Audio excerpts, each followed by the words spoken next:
The Every Point Sports Podcast featuring Greg and Jack starts right now.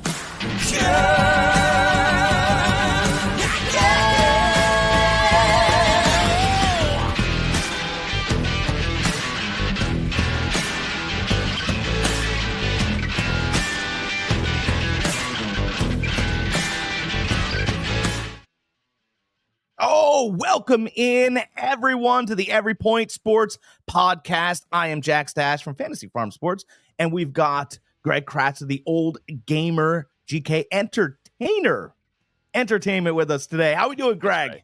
We're doing wonderful. We're doing great. Woke up to some shocking news that we'll get to today, which got the blood pumping really quick. You know, usually I get up, slow. I drink my Carnation Instant Breakfast. I wake up, I shower, I set the podcast stuff up, and then me and you, before the podcast, we'll talk a little bit. Today, I woke up. I got a text from my buddy Nick. Did you see the Luka trade? I was like, no. I turned it on, and then from that point on, couldn't wait till we started the podcast. I have been on pins and needles since I woke up. I am psyched. I am full of energy. I am ready to go. So if you guys are wondering what we're talking about, Luka Doncic was traded from the Dallas Mavericks in the darkest part of the night and sent to the Los Angeles Lakers for Anthony Davis. There are other compensation pieces, but we are not concerned about what those pieces are because it's not like a 2-for-2 or a 2-for-1 or all this great. It was a three-team trade, by the way. Huh? Three-team trade between Lakers, Mavs, and the Jazz. Yeah, so, the Jazz. So you guys know. Always get I don't even think anybody knows who the Jazz got. I really don't. They don't even know who the Jazz got. They don't. Jazz are the team in the NBA where people call and they're like, "Hey, look, do you want to be in the news? No one else watches you." And they're like, "Yeah." They're like, "All right, well, we'll give you a 3rd-round pick, and we just need money compensation." They're like, "Yeah, let's do it. Let's do it." Which is sad because they were a story franchise with Stockton and Karl Malone back in the day. Growing up, they were good, really, really good team. I mean, say what you want about either one of those players, they played great together. They're not a bad team now. They got Colin Sexton. They've got John Collins. Like, they're a fine team. They have pieces. But so, I mean, what do you think about? Go ahead. Let's go with this. All right, my take on the whole thing. First off, this might be the biggest trade in NBA history. By the way, it might be. A lot of people are saying it. I'm trying to think of something bigger. I can't. You got 2 top 5 NBA players that switch teams. Unreal. But my take on it, here we go. I think both teams won. And my reason for that assumption is the Lakers were getting old. LeBron James, he's almost 40? Is he 40 yet? He's got a birthday coming up. Yeah. Old. So he's old. He's 1-2 years left max. They don't have that transition player. Now they have that transition player. And they already have a transition player that is branded globally.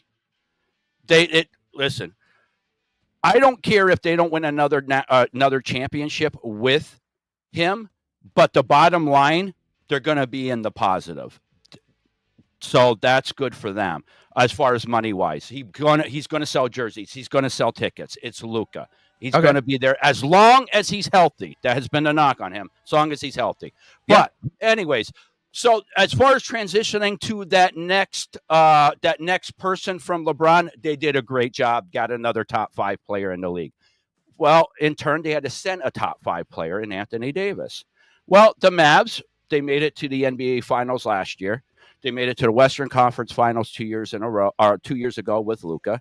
Their big thing was, they could score points, 100, 110, 120 points a game in the playoffs.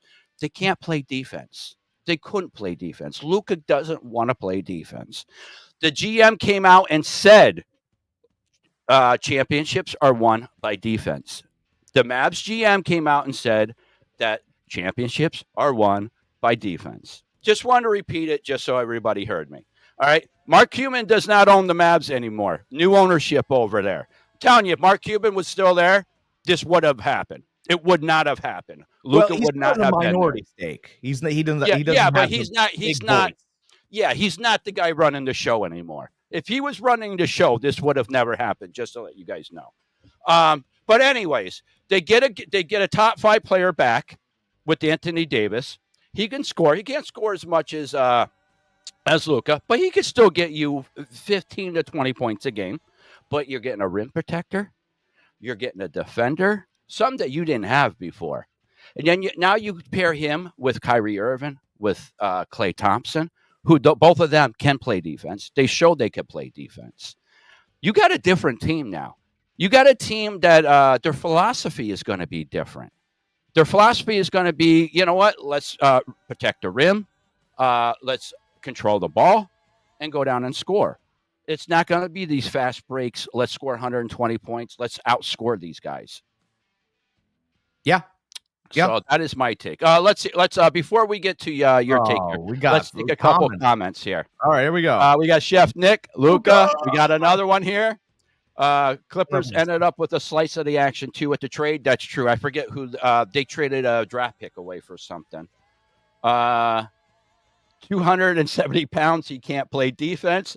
Well, true. But his true playing weight should be more towards the 240 mark, not 270. Just saying. And Kyrie never had a big like this, so it'll be interesting what they do. So Go just ahead. Here's what's interesting. So Dallas made the phone call. Mhm. This wasn't the Lakers trying to shop Davis. You know, I know there's reports out there that, you know, sometimes LeBron gets frustrated with Davis's aggressiveness at times during the season. Some of that was reported from last year. Some of it has circulated now that Davis is gone, that sometimes LeBron will become frustrated. The Lakers did not make this call. They were basically kind of just going through their season, and Dallas called them about Luka. This was not much of a negotiation, right? So this wasn't, people are like, well, was LeBron involved? If LeBron was involved, he probably would have been more apt to want Kyrie Irving, right? Kyrie and him won a title in Cleveland. Kyrie and him have patched things up. If you were going to try and trade away Anthony Davis and make other moves for the team, right? And change positions again like he can, he probably would have made the move for his buddy he knows. Yeah. I just want to say something really quick about the whole LeBron thing that you said. LeBron had no idea. LeBron didn't find out until this morning. He didn't even get a call from them saying that this was happening. Yeah. So just so you guys know, Dallas, but I think the most important thing, get rid of the money, get rid of the players, get rid of all the things. The team that has spent the most years and the most time with Luka Doncic made the call. Get him out of here. Out. We're done. He's a perennial all-star who's due a supermax at the end of the season, and he drug you to the NBA Finals last year, and they went, get out. That's crazy. Like, you really have to, I can't state it enough, right? And so the two words that come to my mind when I think of what the Lakers have taken on here is buyer beware. Because I think you took on a project and you think you got a gift.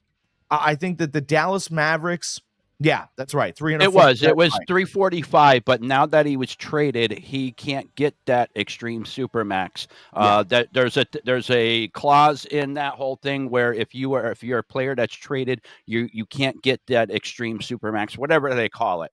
That's true. But he's not going to get the 345. He was going to there though. You're right. So I think the Mavericks run their team and they treat it like a team. They don't treat it, it's not player run. It's not any of this stuff. It's player run. It's team. The Mavericks are almost like, they run it a little bit like Miami does. Best fits for the team. To me, I understand that I said that the Dallas Mavericks made the phone call, but who was the one that pushed the button and made them call? To me, it's Jason Kidd. This has Jason Kidd written all over it. Mark Cuban brought in Jason Kidd to help with the general manager and work as a cohesive unit And I think he'd be the only one that has the clout to walk upstairs and go, you know what? I'm done with Doncic. And they went, why? Because I think there's probably been a couple other instances where people weren't very happy with his attitude, or, sometimes the European talent get a little the nose up in the air, and then all of a sudden there were whisperings and difficulties with Porzingis in New York. By the way, he was a star at that point. There were problems with Porzingis in New York. They moved on from him, right? They moved him to Dallas.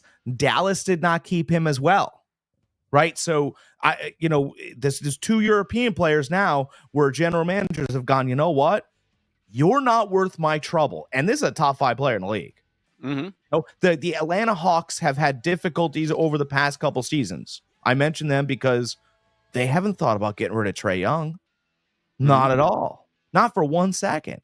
Trae Young's a nice guy. They talk to him nicely about him, works throughout the community. These are big deals when you're paying this kind of money, right? You're representing a whole area. And I'm telling you, this has Jason Kidd written all over it. And if there were rumors ahead of time, which there were not, they would have been all over Jason Kidd's back. Every report in the nation. I think Kidd has something to do with it. I think the GM's philosophy that I talked about had a lot to do with it. He was just kind of done. Like smoke. What's that? To me, that sounds like such smoke. Oh, well, we want to get better defense. I'm like, brother, he's not even on the court. Well, no, he didn't say we need to get better defensively. He said that defense wins championships. So that's to me, that's his philosophy. Is the same that Tibbs has. Let's play strong defense, let's play good offense, and then we're going to get somewhere. I think he's seen what they did last year, what they did a couple years ago with Luka. They've seen how the max that they could get, as far as they could get with him. I agree with you that I think he's a headache every year as far as the conditioning. Every year they have to fight with his weight. I think that can get to a team. And that he could care less about playing defense. I think you combine all that, and they had a chance to make the call and get Anthony Davis. I mean, I think it's a great move. I really do. It was just so direct. It was so. It was direct and very specific. They didn't put him on the trade market. They could have got so many draft picks and some really good players for him. I wonder if that's true, because what happens when you put guys on a trade market, right? There's an investigation.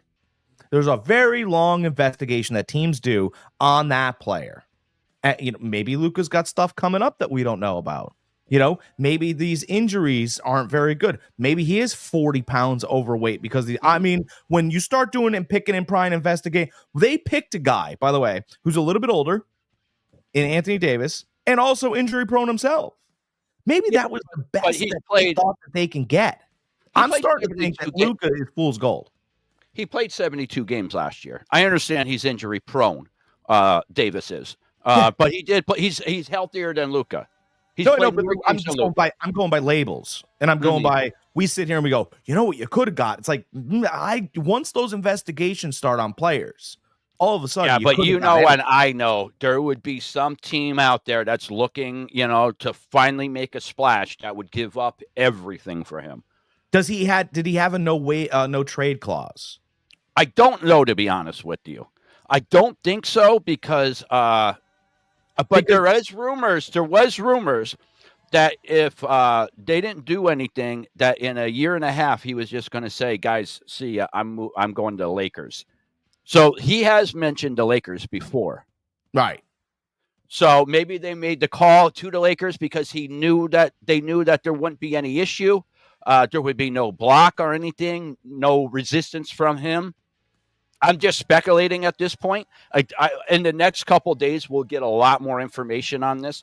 And I wish we had another podcast in a couple of days so we could just go over the new stuff that we found out. But right now, Jack and I are just speculating all this stuff. And, speculation can only go so far. I'm not speculating. I think it was I am a little bit. But, again, Jason Kidd, when he came into the league, he was a big fan of Gary Payton. Gary Payton doesn't have the most talent, but that dude was the glove, right? And he gave tons of effort. He was one of the best defensive players I've ever seen in NBA. Right. And he was a problem. And when you look at certain things like, Luka wasn't given effort. He wasn't a problem on defense. And I think that they just got to a point with him, and instead of look, it's really easy to smear the guy and put, stuff out there and having to deal with it. But at the end of the day, that hasn't worked for the Miami Heat. Mm-hmm. Not a second. Your whole argument with Jimmy Butler above the covers has not worked. And it's only made teams not want to deal with both you and Jimmy. Because listen, people know that Jimmy Butler and Pat Riley are both difficult. Mm-hmm. Now you got to deal with both of them in negotiations. I mean, you brought them in, deal with them. Yeah. Right. And Jimmy's like, you brought me in, deal with me.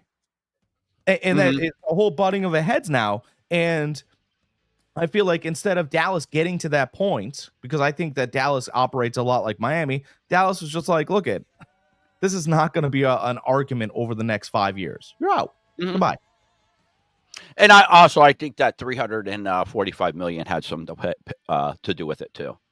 I think the new ownership didn't want to pay that much money to a player. Now you have to remember the NBA has a soft cap, and what I mean by a difference between a soft cap and a hard cap. A hard cap NFL has. You cannot be above that. There is no if and buts about it. You have to cut and you have to be under it. There is no punishment. There's no luxury tax. There's nothing. You have to be under it. No if and buts about it. If not, you get fined. You get draft picks. But eventually, before you play a game in the NFL, you have to be under that salary cap. Now, baseball and basketball are different. They have what's called a soft cap. They pay a luxury tax. If you go above the salary cap, there's a percentage that you have to pay on top of that salary cap to the NBA or to the major league MLB. Yeah. And that money there goes into a pot and gets distributed around to the rest of the teams. But you have to pay what's called a luxury tax to be above. The Warriors at one point, when 2 years ago, when we were trying to go for it again, we had such a big luxury tax that it was almost as much as some teams' rosters. That's pricey. That is pricey. Yeah, I think I was trying to find games played compared for both, but neither played a full season in their careers yet. From Chef Nick. I think last year was one of the most. I think that might be the most games Anthony Davis has played. I think it was 72 games he played last year. And he had a killer year. I do think it's super interesting that they called that the Dallas Mavericks made the phone call about their 25-year-old star. Not just star, superstar. He's a global superstar. He's not a U.S. superstar. He is a global superstar. This is the Baltimore Ravens making a phone call to the Los Angeles Rams, trying to move on from Lamar Jackson for Matt Stafford. I mean, that's what this is.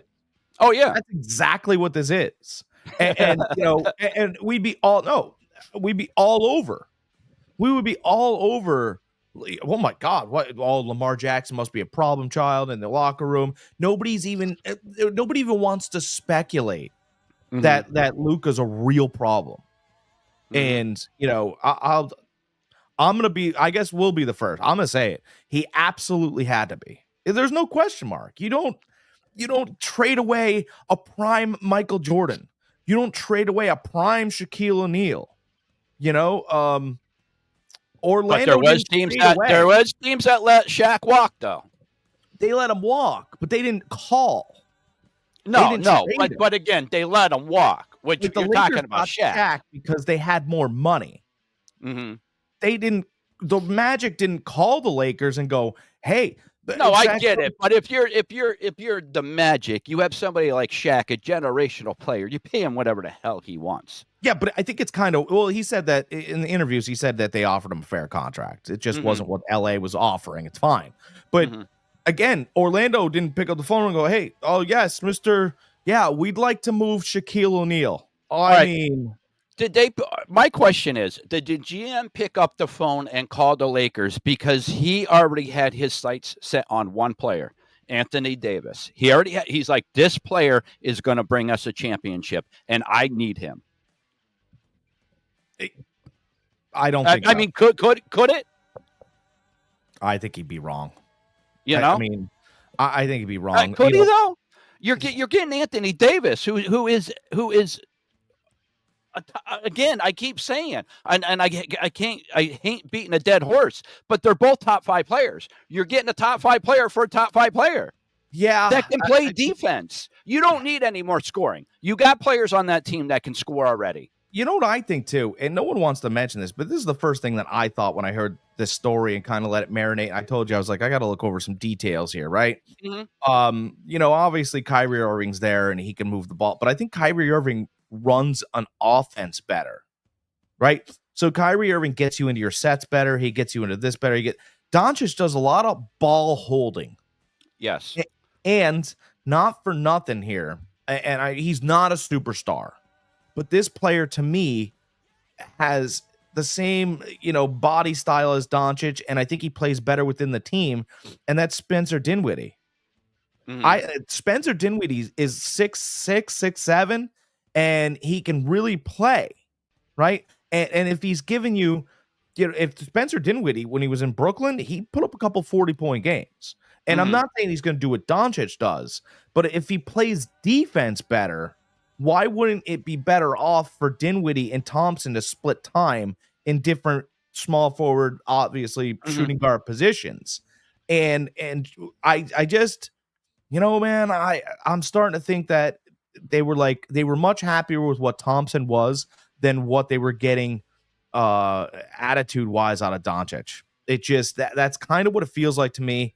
Buyer beware for the Lakers, because although you feel like you got this golden goose, right? And once he gets there, look, everybody's looking at him. Oh, Luka Doncic, right? And then you go to pet your golden goose and he bites you. And you're like, this guy bites? Nobody said anything about, we said that, he's a little bit out of shape and he doesn't play defense all the time, but Jesus, he bites. I mean, and by the way, Dallas is not LA. LA, you're going to have to do appearances. You're going to have to do this. You're going to have to do a lot of extra stuff. Like when Ohtani moved from the Angels, who didn't have to do a lot there. I mean, he did appearances, to the Dodgers. He had to do a lot more appearances, but he's like a big kid. He's like, everybody likes me, He loves it. Right. He's much more apt. He's Mr. Baseball, right? Remember that Tom Selleck movie? Great mustache, by the way, Tom. I hate Tom Selleck, by the way. He shakes hands. He talks to the kids for 10 minutes. And it's everybody else going, Shohei, do you have to? He goes, no, I'm giving him baseball cards. He loves it. I wonder if Doncic loves that part of it too, because it's a bigger part in LA.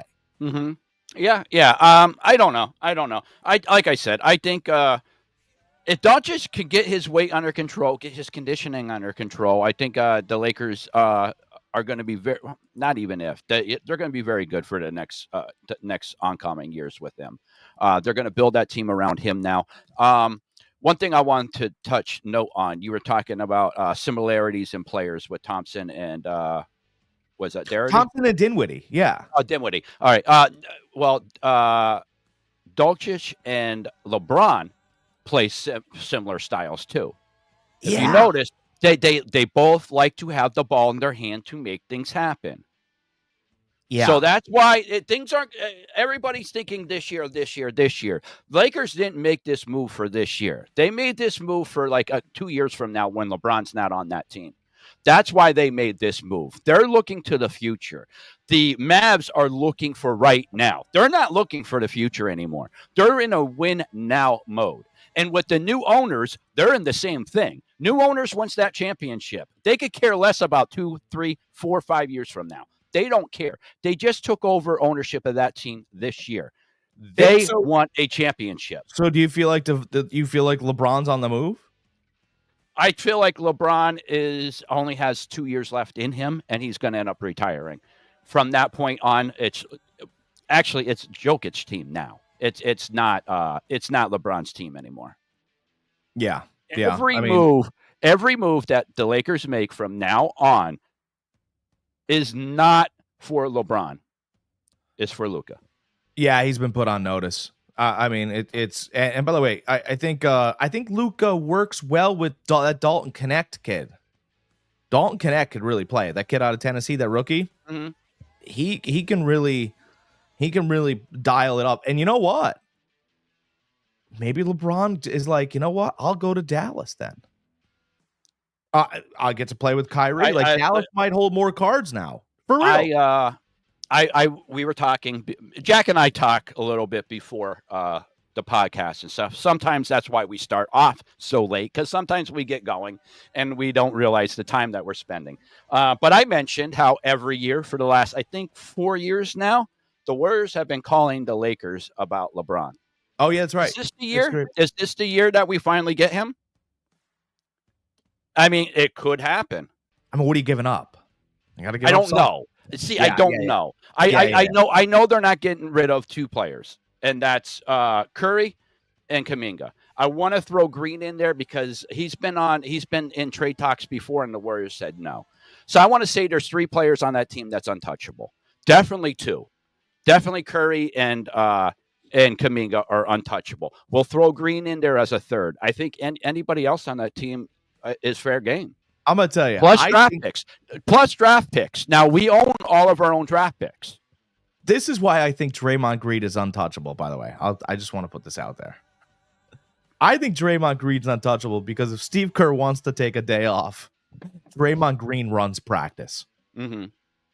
And Steve Kerr doesn't have to. He goes, yeah, just come on. Let me know how things went. Because if things start to get a little lackadaisical, Green won't have that. Yeah, he really won't, though. Yeah. It's not going to go well. Mm-hmm. It's not going to go well at all.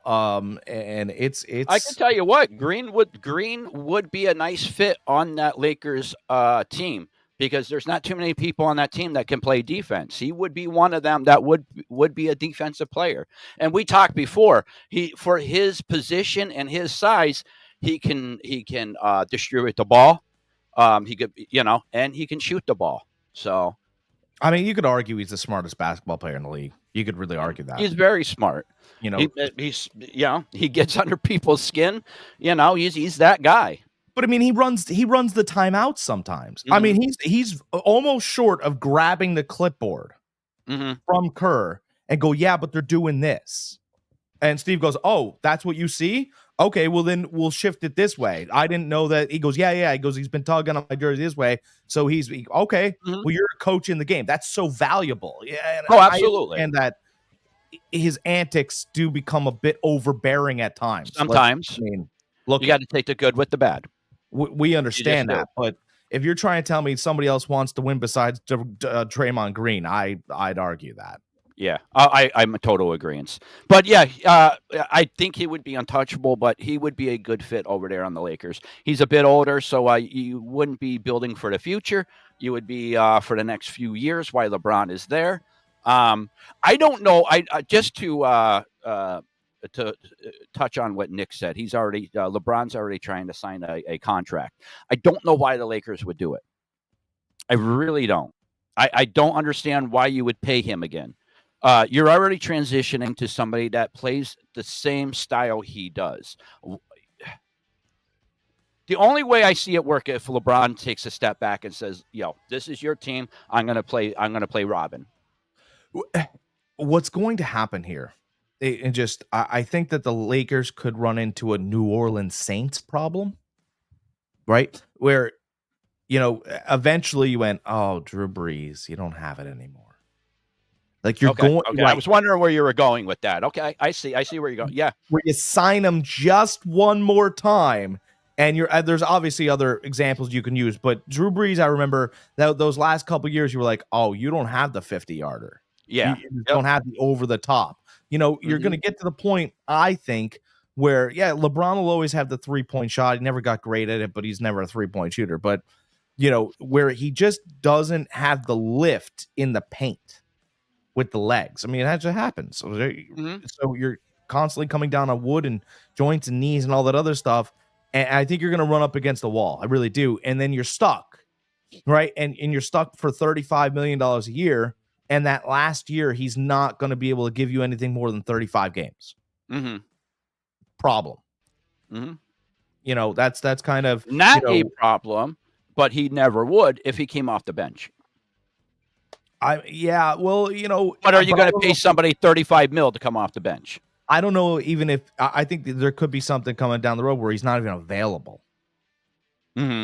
Where there's a real, something happens. And I'm not saying something, but I mean, he's going to be 40. Something happens to 40-year-olds. It's happened to all of us, right? No matter.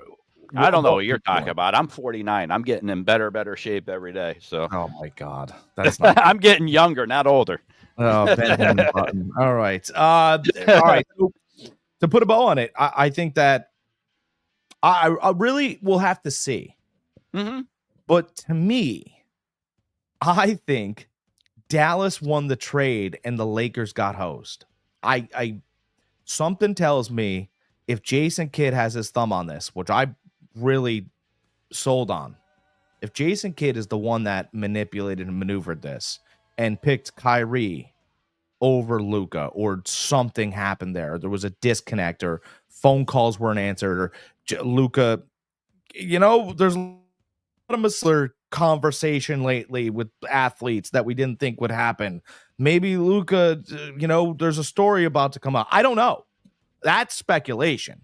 But what I don't think speculation is the fact that there was a disconnect and a divorce before the trade. I really believe that the divorce happened and they were shopping him for probably I believe there's a white bulletin board and they wrote down 10 players' names and he was already going to be gone. That I believe. Listen, I think Jason Kidd is a fair coach. I don't think he has the stack, the pool to say I think Luka should be traded. I don't think he does. If this was Phil Jackson, I'd be like, you know what? You might be right with that. You probably 90% right with that. But now that I'm thinking about it, I really don't think that Kidd has that tout. I'm gonna tell you, Jason Kidd's a really nice guy until he becomes frustrated. As a guard, he used to argue with people. He was always a little bit bigger than you thought he was, 6'4"-ish, almost 6'5".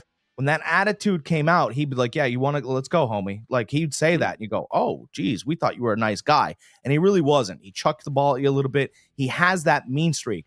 And I wonder if he'd be walking around the halls going, 285 he weighs now.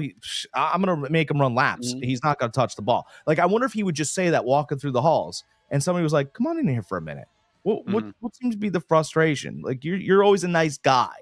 Right. And I wonder if it's not the first instance. It can't be the first instance in that building. I think Luka built a wall of people that didn't like him.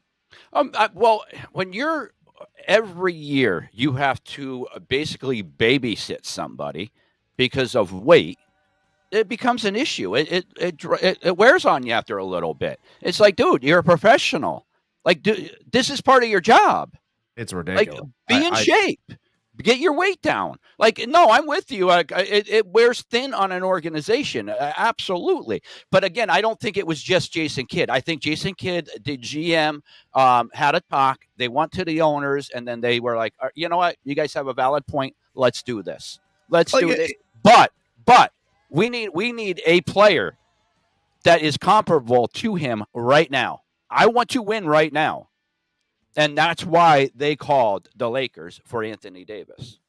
Yeah, and by the way, apparently, just real quick, and then we'll put a bow on this. I guess the NBA's collective bargaining agreement is going to change within the next 2 years. Okay. So it's going to become much more difficult moving a player that you have signed to a supermax contract. That's Hmm. the reports that Shams have put out. Okay. And I guess Adrian Wojnarowski reported as well that he goes, I want you to think about this. And he goes, think about how great of a player Luka Doncic is, to where the Dallas Mavericks didn't believe he was a franchise leader and franchise player any longer after he just took them to the finals. And it's like, oh my God, they didn't want to get stuck with him in this next collective bargaining agreement because they were stuck. That's And what I plus, think. they didn't want to spend the 340 something million that it would have took to sign him. To babysit him. You know, and even if the players' agreement didn't change at all, say it stayed the same, Yeah. the collective bargaining agreement. You know how hard it is to move 340 million? I don't care what type of player you are. You know how hard that is? Just pick up the tab. Like, there's teams out there that can't afford to pay a luxury tax. There really is. You know? So, yeah, you're really handcuffed. I agree with you. You're really handcuffing yourself once you sign that contract. You really are. So, I mean, that might, I don't want to say might, that definitely had a factor in it. I mean, and again, I say it all the time, like, offense is great. You got to score points to win the game. It can't end 0-0. But defense and rebounding is effort. Absolutely. It's an effort, and you guys got whatever. One of my favorite guys to watch play defense and just play the game as it stands. And he doesn't play all the time due to real injuries, not I went to the buffet and ate too much injuries. Okay. Lonzo Ball. Ball plays wildly good defense. He understands what the offense is trying to accomplish in almost every moment. And by the way, he straightened out his shot over the time, right? And you never hear, like, the Lakers moved on from him, moved him to New Orleans. New Orleans moved on from him because he got injured, and they moved him to Chicago. Chicago has now taken a chance on him, and he's done pretty well there. Nobody's gone, he doesn't give any effort. He doesn't show up to practice on time. He's a little overweight. He didn't get overweight when he had a knee issue for a year. I mean, it's not that hard if you want to play, right? Like, Tom Brady has a great saying, and he screamed it on the sideline. He was like, come on, boys, it ain't that hard to try harder. Yeah. It ain't that hard. Come on, a little bit more, guys. It ain't that hard to try harder. And it's true. It ain't that hard to try hard. Absolutely. A little bit more, just because at the end of the day, when we're standing back there and we feel bad for ourselves, we better have no more energy to give. And Luka doesn't do that. I'm convinced. No, and Luka has plenty of room to grow as far as defense, being a defensive player, because he doesn't do any defense right now. So even if he played a little bit of defense, that would be much improved. He's been playing Euro ball, by the way, since he was in 15. They stick an elbow in your gut over there. He doesn't like to play defense. And here's the thing. If I ask you to do a little bit more and change your game because I think you're talented and you're not willing to do it, the door's over there. The door's over there. I need 27, not 38 in a game-winning three, because you won't need your game-winning three if you get down in a crouch and guard the damn guy. I can't. Yeah, I'm out on Luka. I am. And it's really funny too that Kyrie's been chirping a little bit the past couple of days about he thinks he's an all-star, and he plays like all these all-star things. It's really funny. It's like, maybe the organization went, we might be moving on from, just don't say anything. Go talk about flat earth, or start talking about you're an all-star. Say something crazy. You're like the Yoda of the team. Say something nuts. They'll pay attention to you, right? I don't know. And all of a sudden Luka's gone and Kyrie's like silent. I'd like to hear from Kyrie on this. I like to hear his thoughts on Anthony Davis, because Kyrie, he's not a company man. He tells it how it is and how he feels. So I'm anxious to hear from him. Yeah, it'll be cryptic for sure. Yeah. So Jack, Jack ultimately thinks Dallas got the better of this, and Lakers got fleeced. I think both teams made out on this. I think it was a win-win situation for both. I think in the long term, it's a little bit better for the Lakers because of age-wise. But I think for a short term, this works out good for both teams. I think what the Lakers organization does is they're offered something and they go, oh, yeah, really? Oh, we can have him? No way. This is awesome. We got Luka Doncic. Like, I think that's how their organization react. We get LeBron James. But No way. that's any team out there. You get LeBron James. They're like, I can't believe we got LeBron. If you get Luka, I can't believe we got Luka. Same thing with Steph. I can't believe we got Steph. But I think Dallas.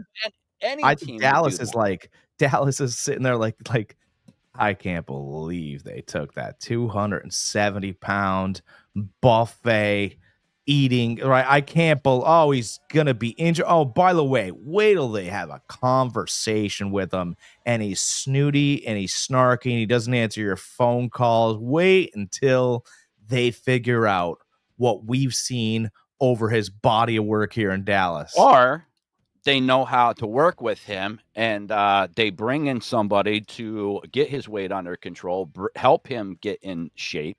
I mean, there's a lot of what ifs right now. Rob Pelinka's not the nicest guy either, by the way. I know. He's an ex. I know. And isn't Magic Johnson a minority owner for the Lakers too? He's too nice to be a mean guy. Yeah, but he can come in and you can kind of talk to him. It's Magic Johnson. He still holds clout in the league. By the way, players, he's not. Luka doesn't have a contract past this season. Yeah, they're gonna work. They'll get that. They might, they might. I think the Lakers was a team that was mentioned by him at some point this year. So, not to the press, but out behind the doors, behind the curtain, the Lakers was mentioned came out of his mouth. So, I think he's going to like it there. I really do. All right, that's the big breaking news. We have to shift and talk about the Super Bowl, right? Because real quick, I want to touch real quick on this that I thought was very interesting today. Mr. Silver, the commissioner of the NBA, was on, I forget what he was on, a podcast, or they were interviewing him on ESPN or whatever. Mm-hmm. But he dropped a little something that I think big NBA fans that have been a loyalist for all their life of the game, 48 minutes, 4 quarters. Adam Silver is talking about 4 10-minute quarters now, dropping the time of the game to keep with the rest of the world. I guess Euro and the rest of the world plays 4 10-minute quarters. Okay. So Adam Silver was talking about possibly taking it down to 10-minute quarters at some point. He said it's better for TV. I just drop it to 2-minute quarters and then 1-minute quarters, and then we don't have to have a league anymore. No, it's so all right. We're not going to play back. What they want is a universal game from the rest of the world, Europe and us. They want the same game played across all platforms. Yeah, but it's not a universal game. The NBA has the greatest athletes. It's supposed to be a step up in competition. It's supposed to be a step up in time. We're not supposed to be equal to Europe, right? If cricket decided to start changing some of their rules to look more like American baseball, it shows more weakness. Really, it does. Like if he should do anything, he should bring back hand checking because it makes the league more competitive. It obviously makes it more like you don't have to. Everybody keeps talking about how we're going to do things with the 3-point line. We're gonna move it back, or we're gonna make it worth 4 points, or all this stuff. Just bring back hand checking. Just bring back hand checking, and you can take care of the 3-point line. But if you bring back hand checking, I'm going to tell you the one problem that you have is all of the manipulated statistics from this era almost feel like the baseball steroid era. Because hand checking was part of the game, up until this little glimpse of time. And that's why they don't want to do it. That's why they don't want to do it. And now, they're not going to play back-to-backs. They're still going to get private jets, and they're going to play, what? 2 less minutes less a quarter, or 8 minutes total less. Yeah, to me, all right, well, why don't we just change it to how college basketball is then? Mm-hmm.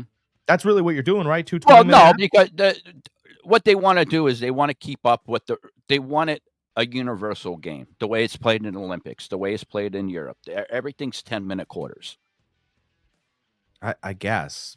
Listen, I don't agree with that. I say the NBA it's a historic league. Keep it the way it is. You're already having in-season tournaments that don't mean anything, and they're pretending like they which is ridiculous. Why would you do that when that puts a player at risk for something that doesn't mean nothing? I'll tell you why. Because it makes money. That's why. I'm gonna tell you why they did this in-season tournament. Did you see who sponsors it? Yeah. 410. Yeah, we just talked about that. 4 10-minute quarters. Yeah. United Emirates sponsors it, so Saudi Arabia sponsors that tournament. So the NBA is taking money and pretending like the trophy matters.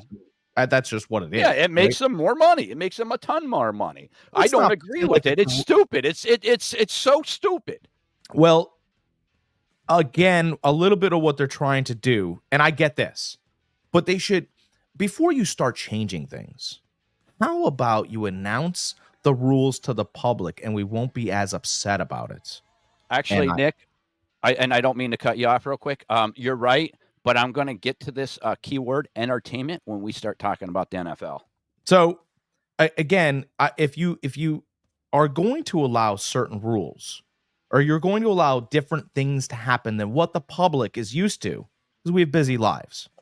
If you're going to allow different things to happen than what we're used to, so that we don't feel cheated out of it, how about you make an announcement and do a video and do this whole thing, a reveal party, if you will, of what the new thing is going to state? It'd be a great idea, right? Everybody's mad about, name and likeness in college football because they don't understand it. They don't understand how this college could get this money and this college gets this money and how are we pulling over here? There's no bumpers and no one understands it, okay? The NBA has wanted to shift almost to like a soccer format. They've been talking about it for years. Yeah, layman's terms so everybody can understand, right? Mm-hmm. They've been wanting to shift to a soccer format. Soccer format has these in-season tournaments, right?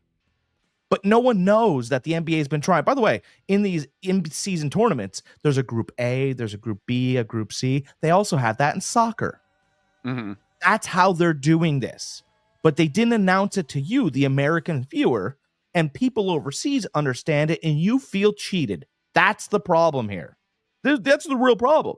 I don't feel cheated. I feel ignored. That it's meaningless. Well, the in-season tournaments are meaningless.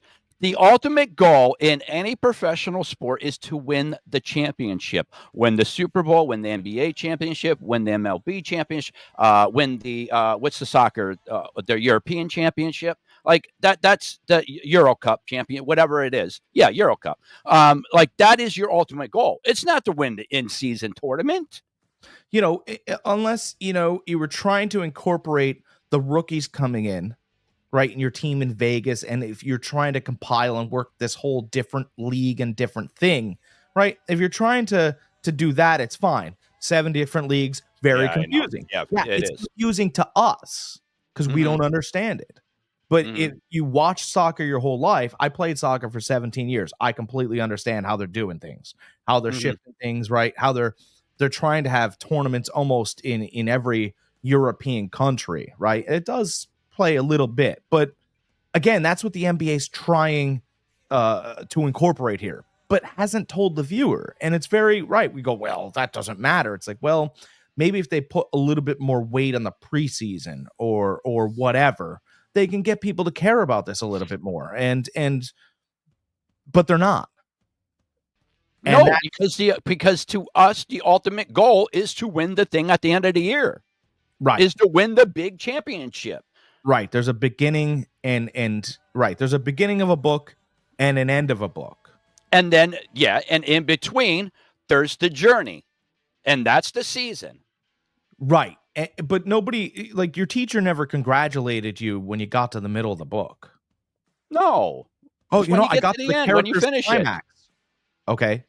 Well, what happens after the story climb? Like, there's still this come down of the climax, right? So, It really is. It is BS. It's just a way for the NBA to make more money. That's all it is. right. And we don't again we don't like what's happened.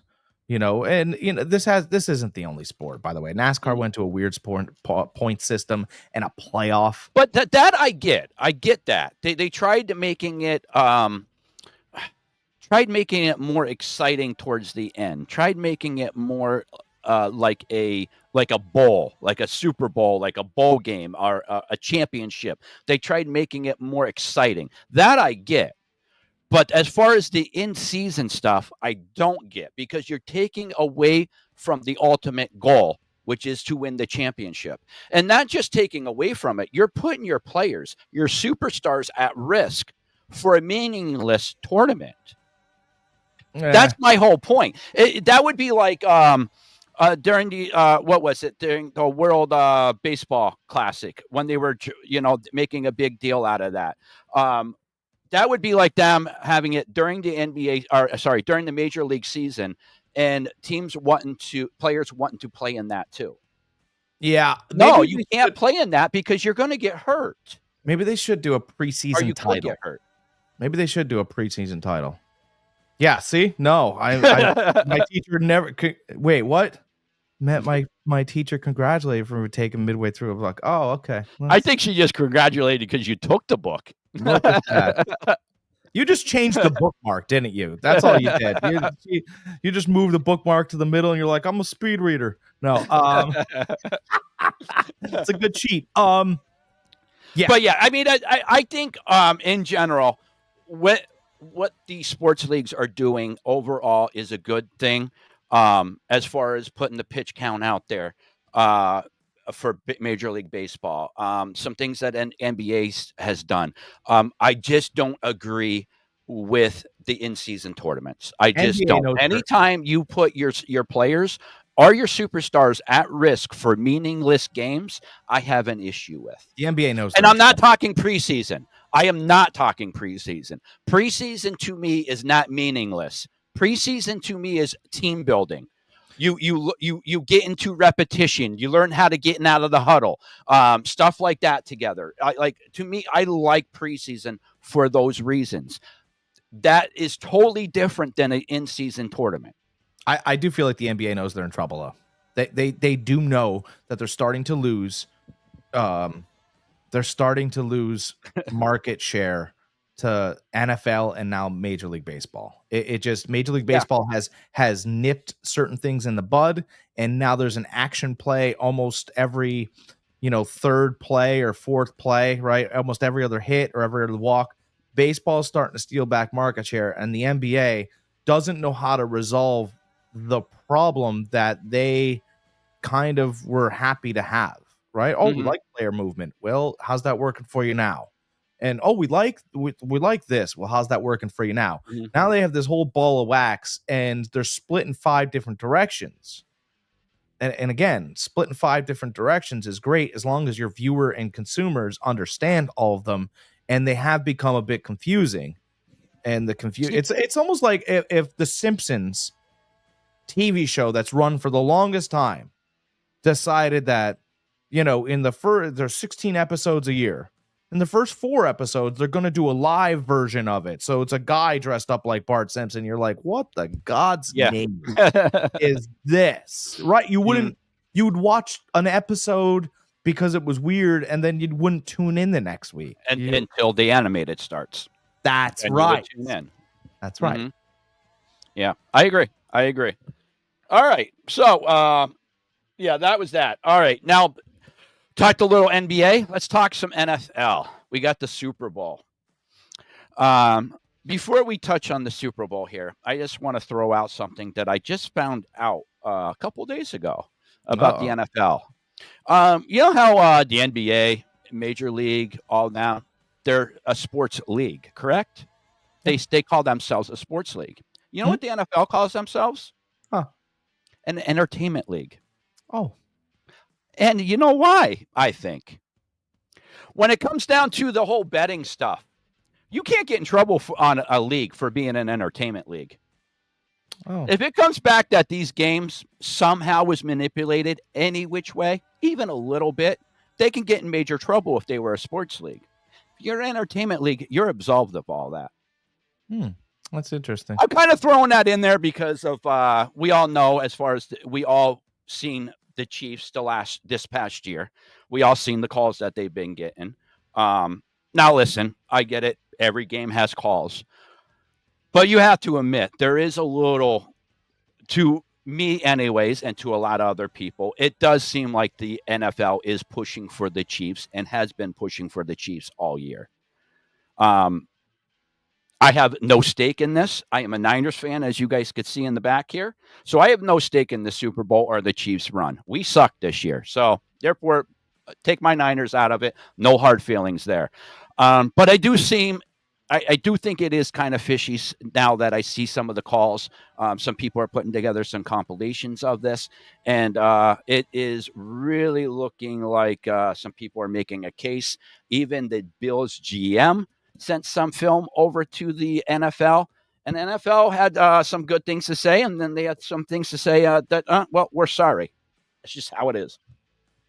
Yeah, it's what it is it's disingenuous. And, you know, if the Chiefs win, Pat Riley makes bank due to trademark clauses. Actually, yeah, he's got a lot of repeat things out there. Pat Riley repeat everywhere. Yeah. You know, it just, you feel cheated. Yeah. As the viewer, you feel cheated because you didn't get the experience for which the rules give you. Mm-hmm. Right? You got a bylaw of rules over here. You know how to follow them. You know how the sport is played. And then all of a sudden, Rule 4 has Article 7 code A 4372. And you go, well, but nobody. And, you know, look at calls, no calls. The Bills got that first down. Yes. Okay. We can just start there. And we'll end with this part of it. No, I want to talk about the offsides on that fourth down play where you had 3 Chiefs players on that defensive line that was across the line. Helmets across the line, and you didn't call that? Well, I think what's interesting is that when he threw that ball in the air, Josh Allen to Kincaid, there was a flag on the field. CBS reported it. Oh, there's a flag. And then all of a sudden there wasn't a flag. Yeah. Because what was going to happen here was Buffalo was going to be called for holding in the beginning of the play. Really, the guy just got trucked. 3 guys got through. Josh Allen had to chuck it to Kincaid. Had Kincaid caught the ball, this is speculation, but kind of not. Had Kincaid caught the ball, that flag would have been valid, and they would have said holding on the Bills, and they would have gotten another play.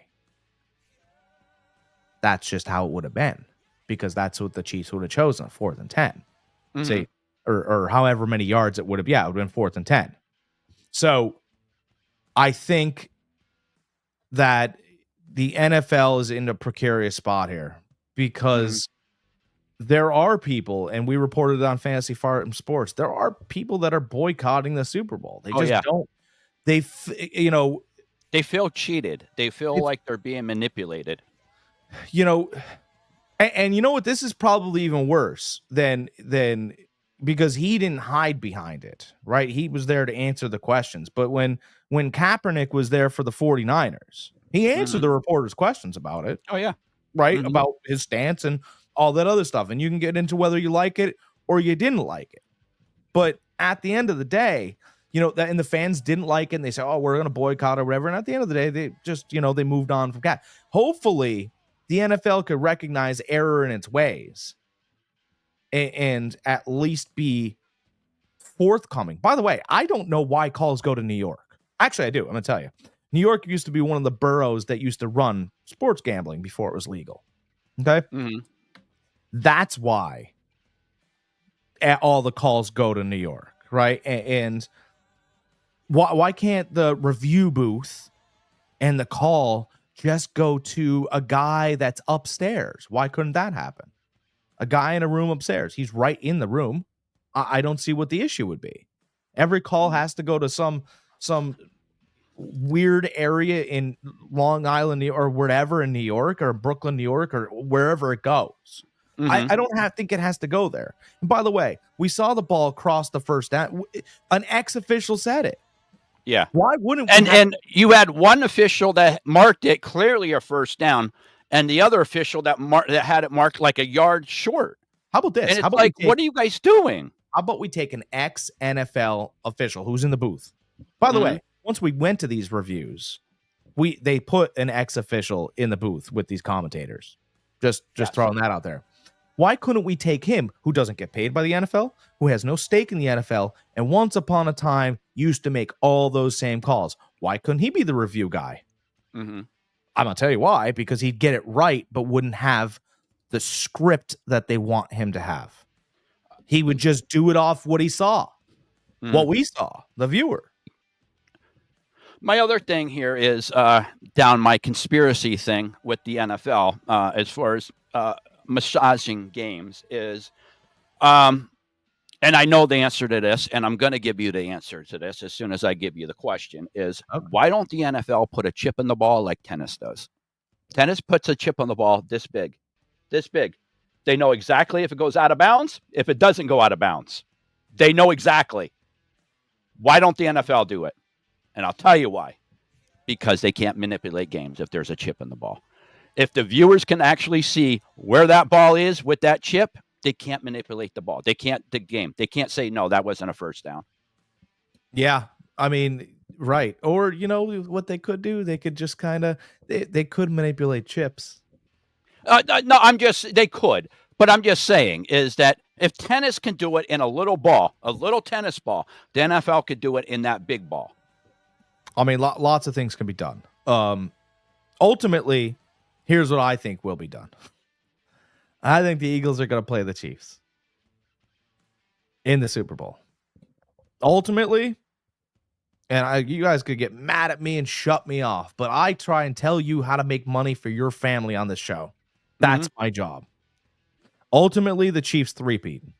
I'm very sorry it hurt your feelings. I totally agree with you on this. I'm not here to massage your feelings. I have a question, though, about that. Sure. Does the NFL do a 360 with them, wanting the Chiefs to repeat? Because they're getting such backlash with this massaging games. Do they say, if the Chiefs win this, like, we're in trouble? Well, if the Chiefs win, they're in trouble. But here's my whole thing. Let's not look at the Super Bowl as a singular game. I know it is for everyone, but let's look at football as a whole. What's happened? Because there's a lot of important things that have happened in the past week that no one's really mentioned, or even the past year that no one's really mentioned, right? So Kansas City three-peats. Oh, they broke the Patriots. Oh, whatever. Sure. Great. Fantastic. Okay. And they have the parade and they have all these things. But here's what happens. You do have to understand that the Chiefs now play in the most difficult division in football. Oh, yeah. It's Jim Harbaugh. It's Sean Payton. By the way, they play Smash Mouth. Yeah. Jim Harbaugh, Sean Payton. Pete Carroll's not coming to play patty cake, folks. No. Not at all. Pete Carroll's coming. And he's going to get that defense where they're hitting.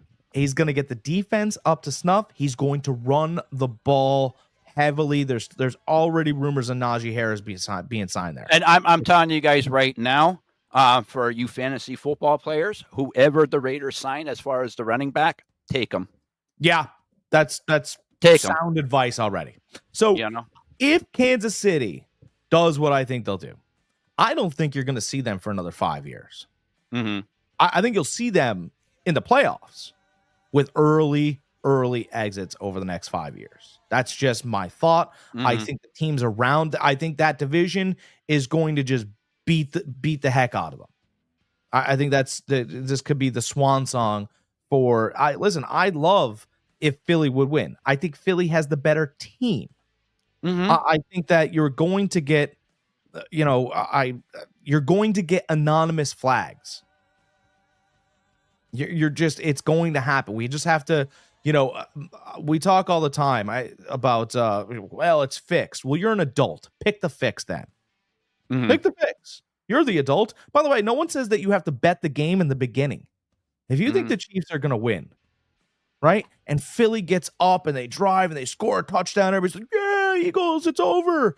That's probably the best time to take the Chiefs. Mhm. I waited I don't know. I don't know if Vegas loses anything. I think the general public is on the NFL right now. I think they're on to them. I think they're on to them and saying no. Everybody thinks the Chiefs are going to win. The NFL wants the Chiefs to win. So I think the money is going to be on the Chiefs. Well, what the public's been doing all year is really interesting. You're right, they are on to them. What the public's been doing is they've been using the Chiefs in parlays. Mm-hmm. So they've been using the Chiefs as anchors in parlays in a money line and then taking somebody else and collecting money. That's what they've been doing all year. Mm-hmm. And they've been all over home favorites, especially home favorites where the NFL is what do you want to put building new stadiums and helping in the next couple of years. Like, people are following the money pretty smartly. Mm-hmm. Yeah, we touched base on this probably about mid-season, 3/4 of the season, on how the general public is winning more this year than the last 50 years. Yeah. And you know what? This could be the culmination where they don't. I've seen player props out there, and this is pretty interesting. I will put, interesting fodder out there for you guys. Patrick Mahomes is favored to throw, I think it's 242.5. Don't quote me. It's going to change anyway. 442.5 passing yards. I think Jalen Hurts is set at 190.5. That's 50 extra yards. Mm-hmm. Again, that tells us, just like last time, that some team will be playing from behind. Yeah. Mm-hmm. Okay. What was the last game? Jaden Daniels had way higher than Jalen Hurts. Mm-hmm. Were they playing from behind? They were. Okay. And it turned out with Kansas City. Oh, but they won the game, but they were playing from behind. You guys have to remember, it's 22-21. I had the Bills get 9. I didn't care. Yeah. At that point, I really did have the Bills, but I bet the Bills getting 9. Yeah, I had the Bills too. I had them. I forget at what, but I won easily with them. So I thought to myself, do you think the NFL wants? You have to think like the NFL, guys. Mm-hmm. Think like them. Do they want 2 blowouts in one game? No. Or one day? No. The Bills were down by 10 points. The Chiefs were going to get the ball after halftime. I took the Bills getting 9 right there. We weren't going to 20 or 21 points or even 15. This was going to tighten up and go down to the wire, and I wasn't going to be sweating at all because I'm an adult and I take their money. I had a little bit more up front, but who cares? Yeah, I had 7.5. I remember I teased it. I had 7.5, and I knew the Chiefs was not going to win by more than a touchdown. So that half a point was key for me. It was going to land within 5. You're right. Yeah. Mm-hmm. Yeah. And that half point, what if the Chiefs win by 7? I don't care. I don't care. I won. I won. Don't care. You can bet your heart, add a little bit of points to it, and still win. That's what's very important. Yes, okay? Absolutely. Absolutely. So this game's 1.5 points. The Chiefs are favored by 1.5 points. And I would bet that, look, if you want to bet, and you want to bet on the Eagles, because that's what you're going to want to do, right? That's fine. I understand you're going to want to bet on the Eagles. You like the Eagles, right? If I were to bet on the Eagles, I would take some kind of 7.5 before the game. I would do that. Mm-hmm. So you're not really nervous. The Eagles are getting 7.5 points. It's 1.5 right now. Yes, you're buying up, but I tell people this all the time, and they look at me and then they understand this. When you go to purchase a house, and the buyer tells you that they want $400,000 on the house, no one has ever showed up with $400,000. Yeah. No one, I mean, maybe during COVID, but the banks weren't in practice and all that other stuff. But what you do is you negotiate the house price. Hey, can we put some of this in escrow, or can I get some of this back tax money, or can I get this and get it down to $380? That's what you do. Mm-hmm. And that's what you should do when you put your money on line. You gamble as well. Don't take their line. Get the one that you think it's going to land on. That's how right. you win. Right? That's how you win. Right. So yeah. Take the Eagles getting 7.5. Maybe what if I have to bet $200? Then bet it. Yeah. Then bet the $200. Because this is not going to be a blowout game. I strongly believe the Chiefs are going to win this because the NFL wants it. But It's not going to be a blowout game. It's going to be anywhere from a 4 or lower point game. That's what to me. That's what it's going to be. And to be honest with you, Kansas City wins by 1. How about that? I mean, could the NFL just say, you know what, the general public is onto us. We need to do a 360. Eagles win this. Could they? They could, but I'm not. I'm telling you, I will have money deposited in my account because here's what happens. And you guys, normally this stuff doesn't happen, but you got to think, right? All of your betting services and devices are going to run slower that day because of all the people trying to move money during the game. Have your money in there. Have whatever you're willing to buy or what you need to purchase on points. Have the money already in there. Okay. And listen to me and Greg, because and Greg will make you money. And by the way, if you have to spend a little bit extra, who cares? You're going to withdraw it and put it right back in your bank account, walk away winners. That's right. Okay. So that's what you're going to want to do. Have the money in there. And then when you feel comfortable with a number on either team, this has nothing to do with loyalty either. Don't do that. No loyalty. You're trying to pay. Loyalty loses you money, by the way. Believe me. Early in my life, I bet on the Niners a lot, and we weren't very good, but I bet with my heart every week. Jack would tell you, and I would lose with my Niners. Don't bet with your heart. Bet with your head. Be smart with your money. Yeah. So what I would be comfortable with doing, and I think it'll happen, what I think will happen is I think Philadelphia probably goes up 7-0, right? There's probably people dancing in the streets. They're starting to light the flames and burn down the city in Philadelphia. And Kansas City comes back with a field goal. So for you guys that have the 10 points in those little blocks, boy, it's going to feel really good because I think that's where we're going to land in the first quarter. And we might get, it might not get crazy in the second quarter too, right? Both defenses pride themselves. You can get a 7-6 halftime. Really, you could. Oh, yeah. Right. And Philly's still winning. And you get this long halftime show and all that other nonsense. But I think that when it's 7-0, if you get to this, right? Saquon Barkley will probably get his touchdown, right? Right. Yep. I mean, he's too talented. And Philly runs the ball super well. I just think that you should probably the line's going to move, and Kansas City would be -3.5. That's the best you'll get them. And I would tack another 4 on top of that. So now you're getting Kansas City getting +7.5. You'll get decent odds. It'll probably be -150. So you have to put $150 down to get Kansas City at +7.5. And then order yourself a drink because you did something fantastic, baby, because you're going to ride that no problem. That's what I would do for the game. And by the way, vice versa. So if that happens for Philly, Kansas City gets the ball first, they go up 7-0, or they get a drive together, blah, blah, blah, whatever. Do it for Philly. Yeah.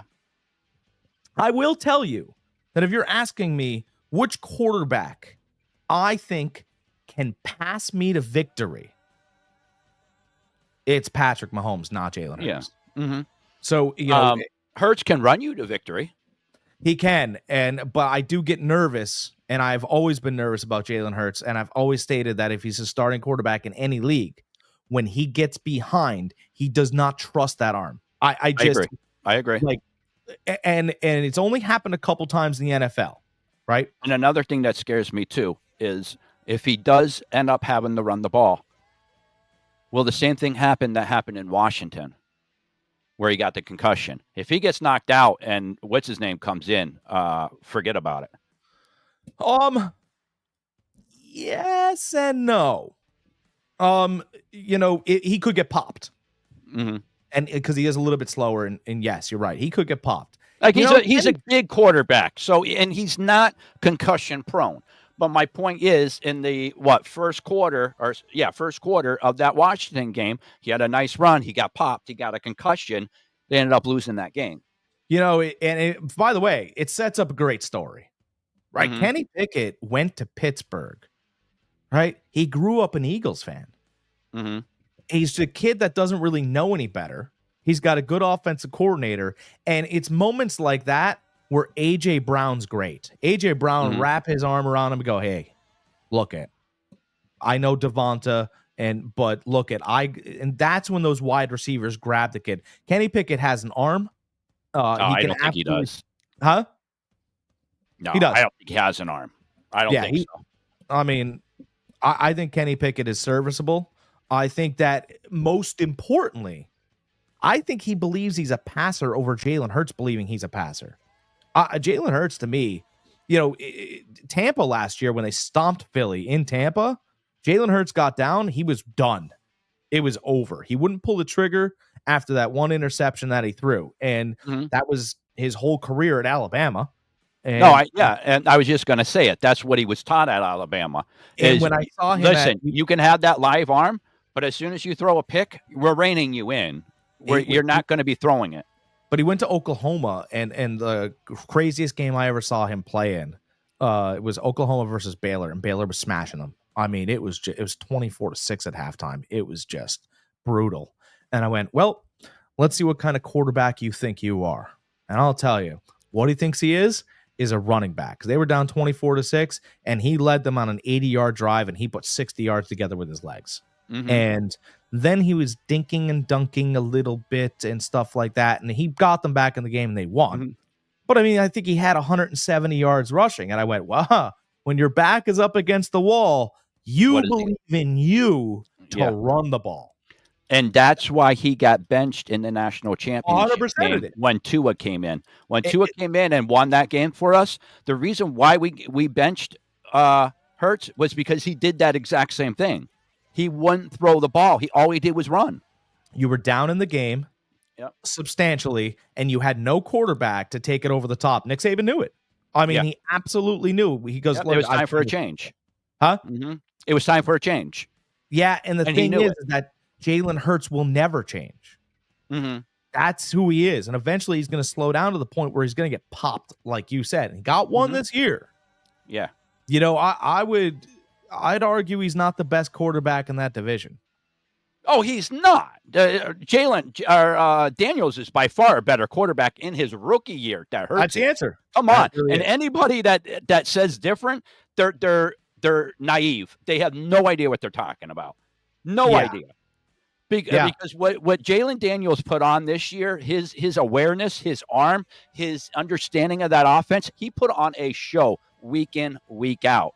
Jalen Hurts has weapons around him galore. One of the best offensive line, best running back in the league, two really good wide receivers, a good tight end. He has weapons all around him, and he still has a hard time passing for 200 yards. Well, so here's the great example, right? So, this is my guy, right? So I'll give it to you. Baker Mayfield had 41 touchdowns this year. It's a fact. It's just, it happened. He had some picks, but he took some shots, and that's what he does.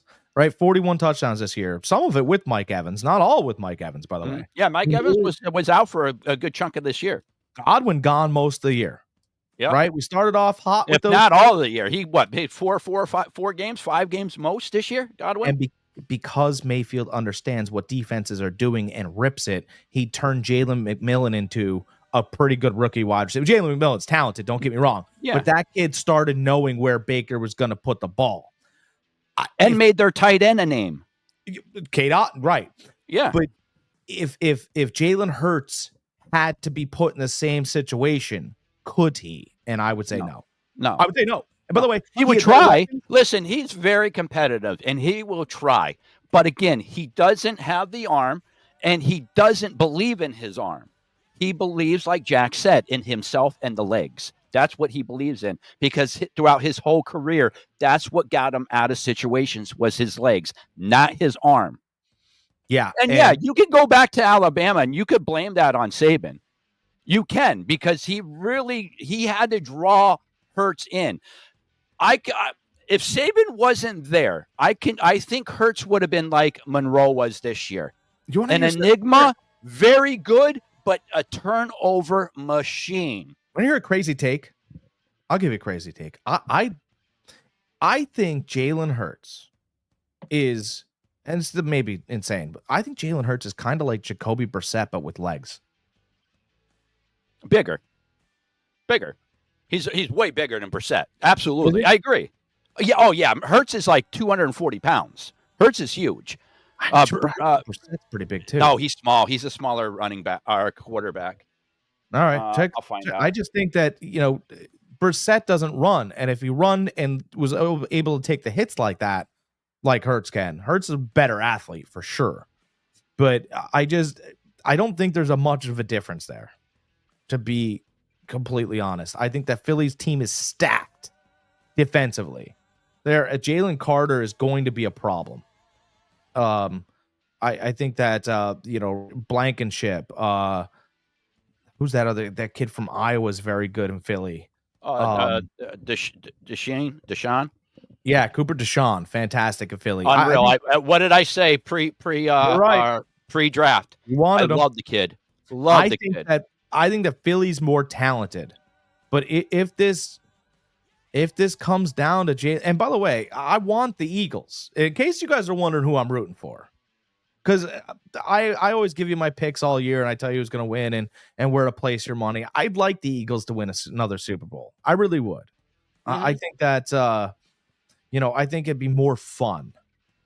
That we can get a little. I understand the Chiefs are dominant, and they're going to be dominant until Patrick Mahomes retires. But if we can have a little shakeup, it's fine. I think that it breeds a better league if we see a little bit of change, right? Mm-hmm. A little change of the guard, even though the guard is still there. I think that stuff is more fun. Three-peats are fun. I get it. The Bulls did it forever, but let's not compare Patrick Mahomes to Michael Jordan. And you know what everybody says? Go Eagles. Yeah, that's right. Gridiron's in the house, baby. Gridiron Man Cave. That's where we get all of our helmets. Eagles that's by right. 9 over Chiefs. What is it with you betting the Eagles over 9? Do you know? I know. He was right last week.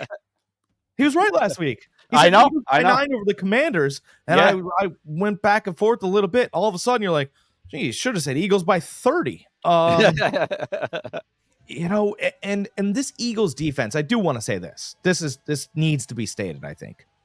The last time a defense, in my opinion, that was this good walked into a Super Bowl against a super caliber player like Patrick Mahomes was the Legion of Boom. Mm-hmm. That Seattle defense against Peyton Manning's high-powered Denver offense, right? Like, that was a blowout, and no one saw it coming. Right? This could be a completely different, a swing where Philly just comes out swinging and Patrick can't figure it out. And all of a sudden the three-peat starts getting, swept under the rug because the game gets away from him. That could happen. I don't want to discredit that argument. A lot of people also have to realize, though, when you are talking about the Chiefs, and this year they're very good. By certain things, but their wide receiving core was hurt. They're healthy now. Juju's back. Hollywood Brown is back. So I mean, they're getting two of their wide receivers back at the right time throughout the playoffs. So that could be that could help them a lot too. Yeah, I mean, healthy players are always the best kind of players. No, absolutely. But the thing was that they were hurt all year. Juju was hurt all year. Hollywood Brown gone all year. Well, now he's getting two of his weapons back. That makes Patrick Mahomes even more dangerous. Yeah, it does. You know what? I think if I'm not running a defense, just in case you guys are wondering, I'm running a podcast, but I'm not running a defense. But if I was running a defense, what I would like to do is I would want to force Patrick Mahomes to do certain things. So Jalen Carter is going to control the middle of the field. That's just a fact. Mm-hmm. He's that good. He's I don't want to say he's Fletcher Cox good yet, but he's getting there. Yeah, he's good. He's a very good disruptor. He can get after the quarterback. So absolutely. So what I would ideally like to do as a defense, can the Chiefs stop the Eagles' run game? That's a great question. We'll get to that in just a second. Mm-hmm. I do believe I'd like to have Jalen Carter put pressure on Mahomes up the middle and then force Patrick to run left. So run my edge. I would want to run my edge rusher off the right-hand side if you're watching the defense on the TV. I would want that edge rusher to clear the edge and force Patrick to go left. If you force Patrick to go left, he's not as accurate throwing back across. That's obviously a right-hander wants to run right and throw right. if you could force him into doing some things he doesn't like to do, get him off rhythm, then Philly can constantly change their defense, catch him guessing, all those other things. Can the Chiefs stop the Eagles' run game? I mean, it's a great mystery right now. The Eagles have the best offensive line in the league. It's not the Lions. The Lions have a great offensive line. I believe they're number 2. I think Philly will be able to run. We'll see how much space they're able to provide, right, for Saquon Barkley, because that's really what it comes down to, right? If I were to, I'll give you a comp real quick. Remember last year's Super Bowl? San Francisco 49ers, boy, they could run the damn thing, huh? They were fantastic. And in the second half, I think that the Chiefs were able to clog the lanes just good enough. Now, will Jalen Hurts, this is real where I'm at, will Jalen Hurts be able to provide enough great passes to make those lanes stay open, where Brock Purdy, he made mistakes last year and wasn't able to capitalize on certain areas that were open? This Eagles team is San Francisco from last year. It really is. Mm-hmm. Yeah. Better defense? A couple things with that. Close? I agree with you. First of all, yeah, absolutely. The Chiefs team, for as good as their offense is, they have a better defense this year than their offense. Their defense is legit. So can they stop the run? I want to say that they can. They could stop Barkley. Now, to a degree, it's Barkley. He's still going to get his. All right. But this is where I'm wondering. It's not about it. If Jalen Hurts can hit those passes, it's those read options. Can he hold those linebackers for a split second so Barkley can hit those holes? Because if those linebackers have to hold even for a minute second, because they have to worry about Jalen Hurts keeping that ball and running right or left or up the middle, that's going to freeze them. And Barkley. Barkley just needs a split second to make that cut, and then boom, he's gone 60 yards. See ya. So that's my question, is how disciplined will the Chiefs be when Hurts breaks off a 10, 12-yard run? And he's been guessing properly, by the way. Yes. Oh, no, he's been probably the best our read action quarterback, read run quarterback in the league. He's far. Well, listen, he's been running it since college. He knows it inside and out. Lamar That's where Jackson. he feels who? Lamar Jackson. I'd say he's better at read out. Lamar, I know, but that's my only caveat. I've given you one. But he's gifted. He's gifted more than Jalen Hurts. Yeah, that's true. But I'm saying, there's that. Yes, exactly. But as far as read action, he's right there. One or two best read action quarterbacks in the league. I think he reads the linebacker better with having less. Oh yes, absolutely. I mean, he'll give to Barkley, and then it's almost like he keeps a snap count. All right, to get to Barkley the last 4 times. Let's see how the guy reacts on the 5th time. Or let's see how watching that guy's feet. He does a great job with that. And an unsung hero for Philly that no one's looking at. I'm going to tell you, here's another fact for the Super Bowl that's coming your way. Dallas Goedert's going to be the best tight end in that game. Yeah, Kelsey's just a name anymore. He really is. I mean, anybody that's had him the last 2 years in fantasy will tell you he's just a name. Dallas Goedert, I would take over his receiving yards all day in this game. Mm-hmm. He's going to be a truck, and he's really who Jalen Hurts looks to when he gets in trouble. He goes to Devonta Smith when he's feeling hot, and A.J. Brown, obviously, when he's feeling hot. But when he's not, he goes to Goddard. He really trusts Goddard because, I mean, he's 6'14", he's 6'9", but he's just this huge target that even if Jalen Hurts is a little bit off, he can catch the ball and take a beating. Mm-hmm. Yeah, I agree. It'd be interesting to see if Brown isn't involved in the game plan early, if he checks himself out, which he's been known to do. The wide receiver. I think, again, I think if A.J. Brown catches a slant, catches a comeback route, they get him involved early, I think they'll be in good shape. Again, but if they don't, will he check himself out? Will he get in one of his moods? No, I think I think because regardless of how Philly wins or loses, AJ's looking for a contract. There's already been rumors with him going to New England, by the way. And Vrabel's not going to put up with him, doing whatever he wants to do. Vrabel's not, but he likes Vrabel.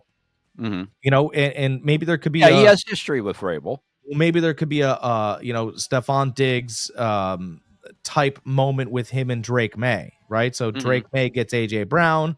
This is just speculation, obviously. After this game, win, lose, or draw, whatever. But you're going to have to prove that you can do things like look at probably the greatest Philadelphia wide receiver Super Bowl was Terrell Owens. End of story. It basically went out there on a broken leg. I don't even know how he did it. You're gonna have to live up to that. Yeah. So, and you're built like Terrell, so you better put out like Terrell. Or Terrell, or however he likes it. Terrell Owens. A little fun fact on him. When he was coming out of high school, he was a big guy and everything. Didn't have the greatest grades or whatever. But when he signed his letter of intent, now he went to Tennessee State. Chattanooga. Tennessee Chattanooga. He thought he was going to go to Tennessee. He signed the wrong letter of intent. He thought he was going to Tennessee, not Tennessee Chattanooga. I'm dead serious. Oh, all right. This is him. Now, this carried all the way to the NFL. The year before he became a free agent with the 49ers, he didn't file his paperwork in time to become a free agent. So he was stuck with the 49ers another year. See that? Pure athlete, not a... So, I mean, I'm just saying, a little fun fact with Terrell Owens. Everybody thinks that Terrell is the guy that's working out in his driveway with no shirt on, being it's probably interviewed. He couldn't find the gym. He couldn't find it. But yeah, he thought he was signing a letter of intent to go to Tennessee. And then he missed his free agent paperwork by like a whole day. So he was stuck with the 49ers a year longer than what he should have been. Terrell, there's gyms out there. Nah, I'll just do sit-ups in the front yard in the middle of Philly. Is that a good idea? Is that a good idea, Terrell? Yeah, bring the ESPN camera crew. I'll do some sit-ups. I'll show them that I'm in shape. Couldn't go to like any gym in the city. He's crazy. Yeah. He was crazy, but he's crazy good. He was great. A guy that big, that fast. I mean, he was a freak before Calvin Johnson. I would argue, and I have before, I argue he's better than Randy Moss. And for this reason, before you guys start trying to kill me. You better hope Nick's not in here. I don't care. I'll tell him. So Randy Moss went to situations where he did, what did he say?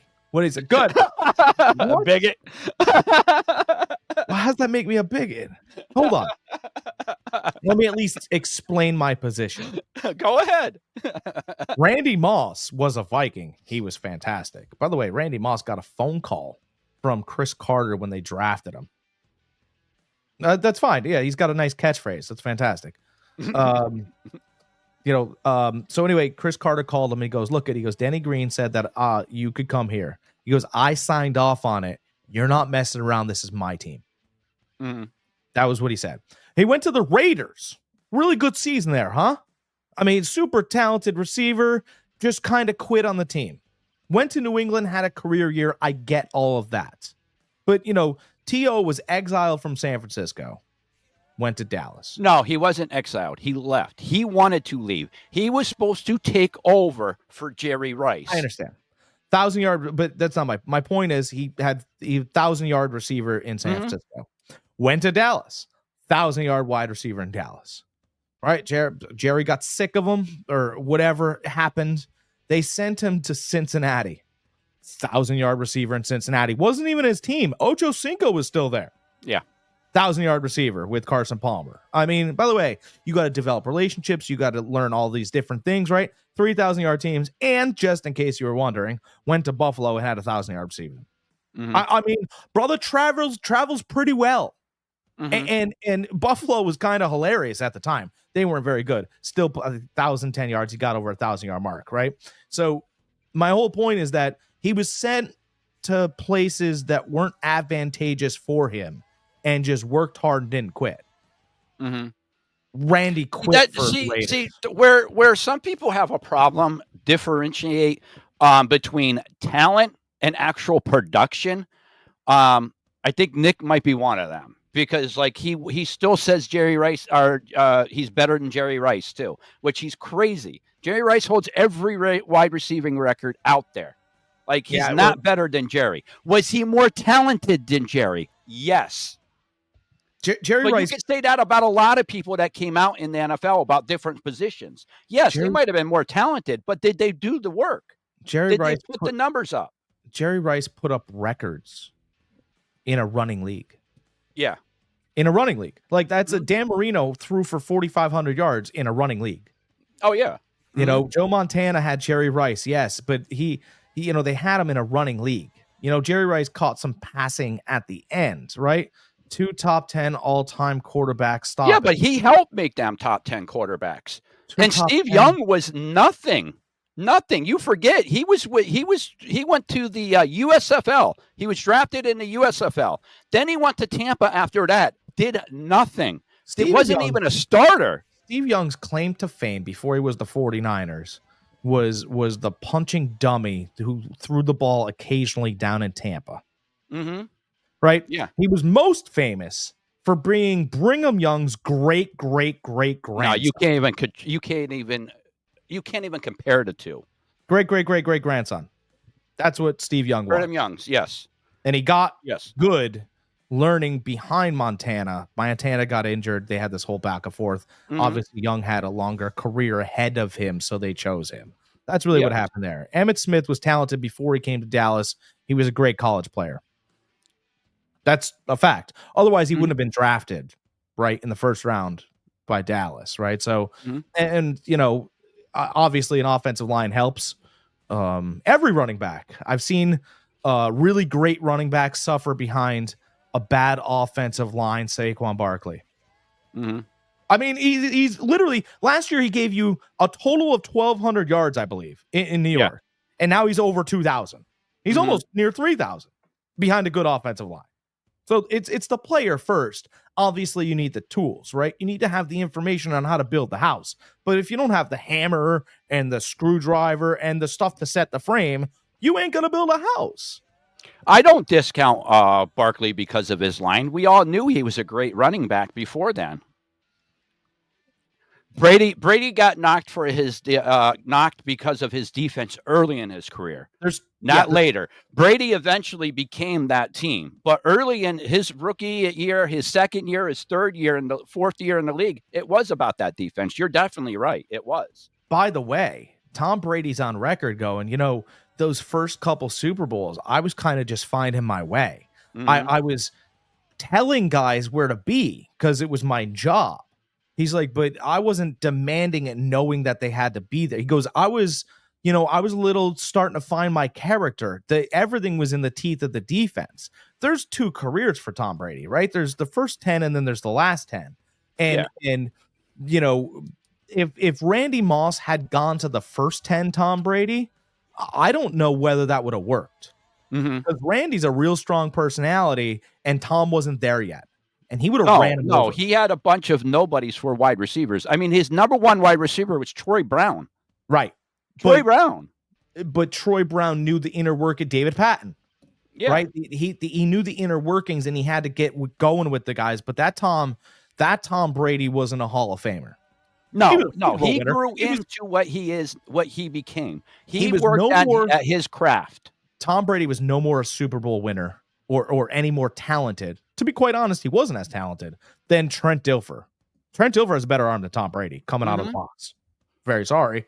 But, after Tom eats 15 avocados, that arm starts to puff up. I mean, that's just where we're at, The point is Brady didn't sit on his accolades. He worked at his game. He worked at his craft. He became the player that he became because of his work ethic. Yeah, I just think that he wasn't blessed with it. quarterbacks eventually find the greatest talent. And I think that it's really interesting that there's 32 teams in the NFL, right? Out of all 32 teams, Terrell Owens was on 4 separate franchises, and each quarterback on that franchise went, Jesus, look at that guy. Gone, catching again, running, gone. I mean, I'm a big Ocho Cinco guy because I think, or Chad Johnson. I liked Chad Johnson, but if you're trying to ask me who's the supreme talent on that Cincinnati team, I mean, it almost became 1 and then 2 happily. Chad was like, man, he's running different stuff than I'm running. And just to let you know, Steve Young and Joe Montana wasn't their greatest coming out either. Steve Young wasn't drafted by the NFL. He went to the USFL. And Joe Montana was the 3rd round pick, 82, number 82, 84, something like that he was. So, they both worked at their game. And Jerry Rice made those quarterbacks better. You take Jerry Rice out of that, those quarterbacks aren't as great. He used to be able to take a slant pattern, a 5-yard slant pattern for a touchdown. His 40 time was not great, but listen to Deion Sanders. Deion said it best. He goes, throw Jerry's 40 time out the window because when he catches the ball, he runs a 4.140. This is coming from Deion. He has outran Deion. Yeah, Deion Sanders used to. He said Jerry Rice. I remember the one time when Deion used to play for the Falcons, guys. The Falcons used to be in the 49ers division, so we used to play them twice a year.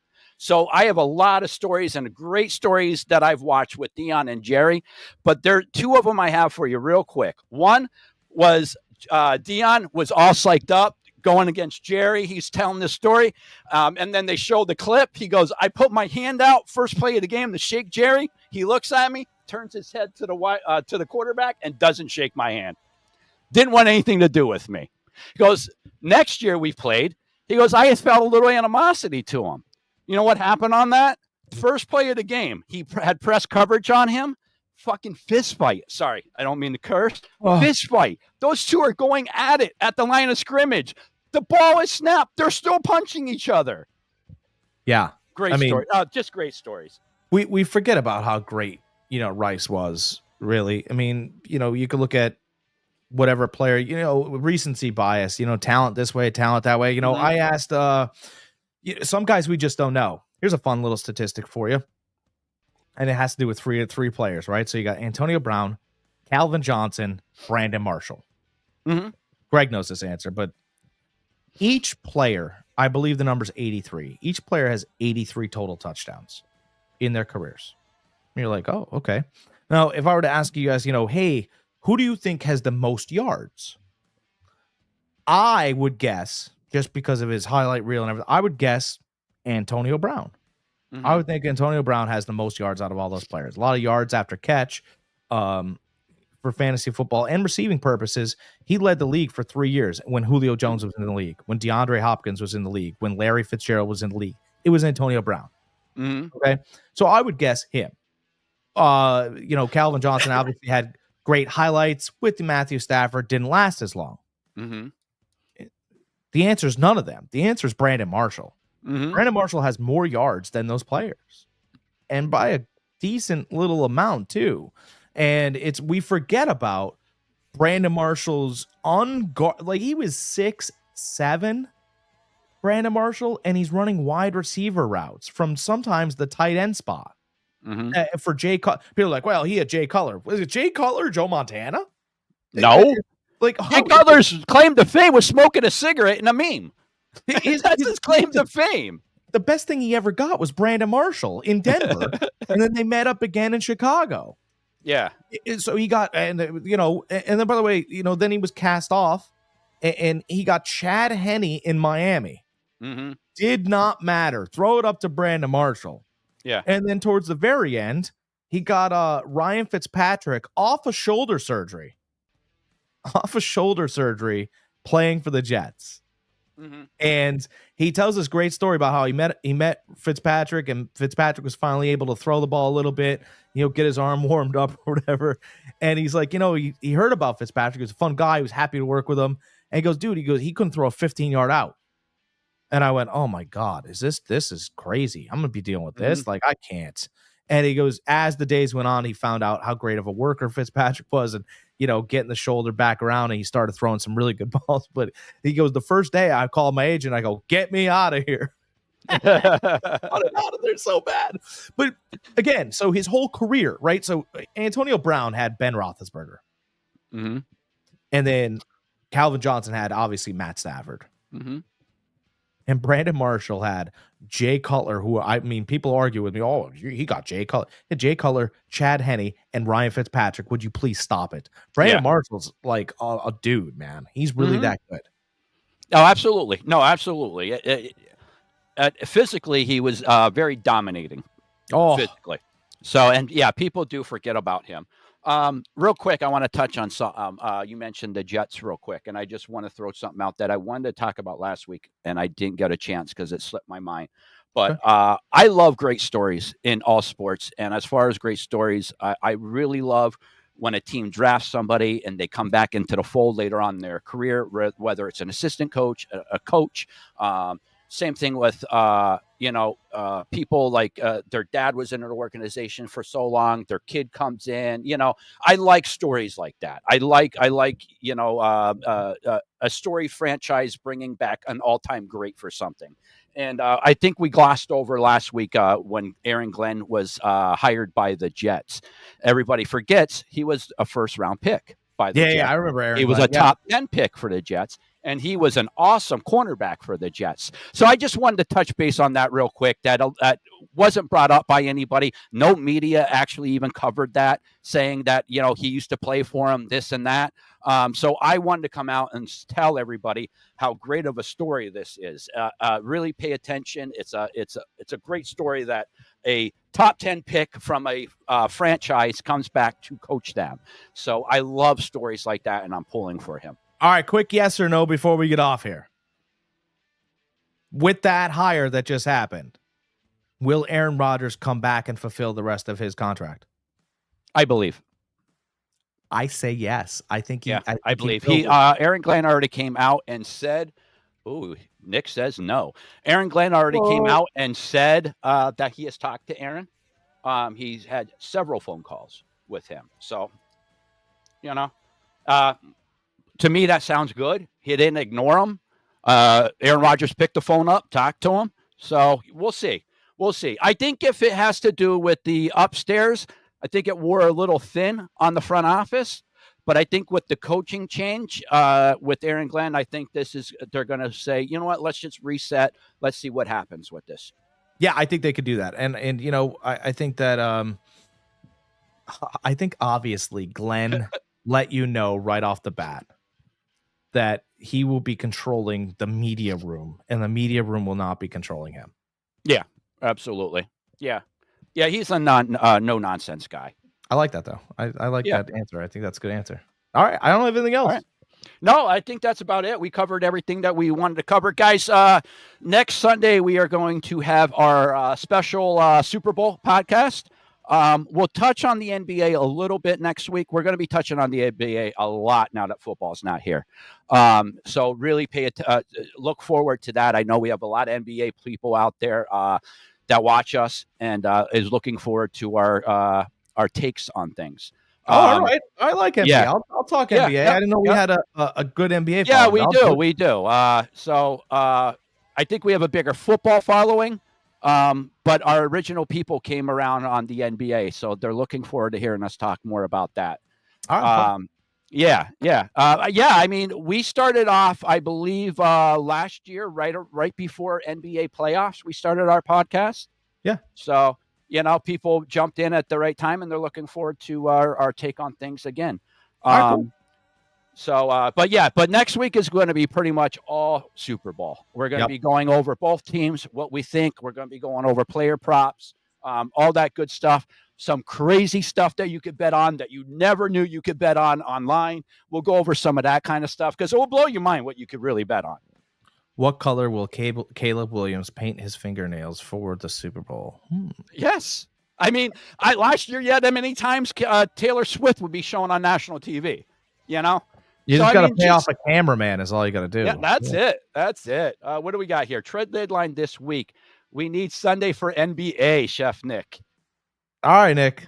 All right. Well, maybe we'll have to split it up. Today we almost have a 2-hour podcast in. We might have to do one like that next week. Do an hour Super Bowl, hour NBA. All right.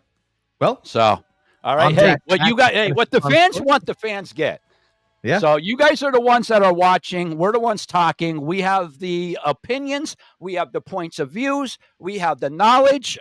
We just talk about it. You guys tell us what you want to talk about. We'll talk about it. All right. So, but yeah, that's about it for this week, guys. Right? What do we got? We got the Pro Bowl today, correct? Who cares? I know nobody cares, but it's something. It's something. It's something. It's flag football, right? That's what it is now. Flag football. I play flag football. I'm a star. You're a what? A star? I'm a star at flag football. I don't a star bench flag football player. No, Is that what you're saying? I'm busting your chops. Your chops. All right, let's get out of here. First off, guys, real quick, guys can catch us over on YouTube under OGamerGK, under Fantasy Farm Sports, all one word for Fantasy Farm Sports. We are at 3,100 subscribers over on OGamerGK. We need to jump over to Fantasy Farm Sports. Get his subs up there. That's right. Get my subs up right there. Right there. I want one of these. I want one of these lights. I need one of them for behind here. And you got to get yourself, most importantly, one of these helmets from Gridiron Man. Yeah, Jack and I, just to let you guys know, I am going to get one of these made up for myself with my logo on it.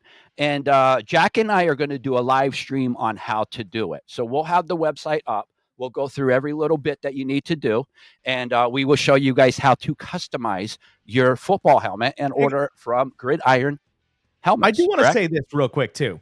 There are a lot of pretenders out there. I'm in different kind of businesses. I've seen, helmets gone out there. What happens with the helmets and the decals is they're garbage decals and they peel off. Yes. Right. So you don't get any good quality. This is real thickness.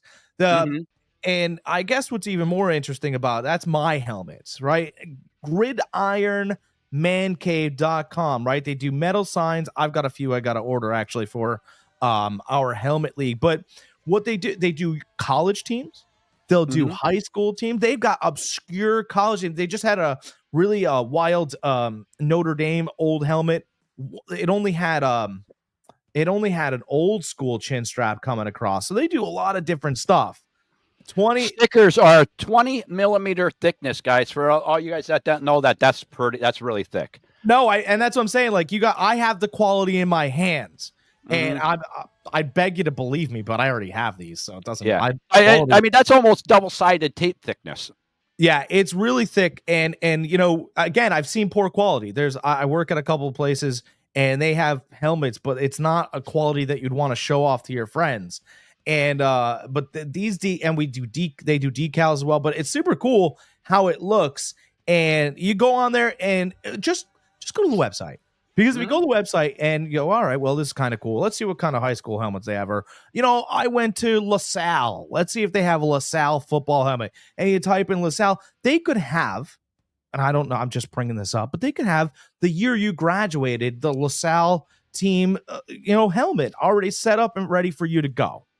Different pricing for different teams, and they do a great job. Like I know customize your helmets for you guys. Yeah, and it's really cool stuff. And again, you're always trying to improve your sports space, right? Everybody's got stuff that Oh, have a great Sunday, guy. I appreciate you. Everybody has their own stuff, right? Everybody's they try to show you. I always thought the coolest thing that you could purchase. Bobby Knight used to sign red chairs.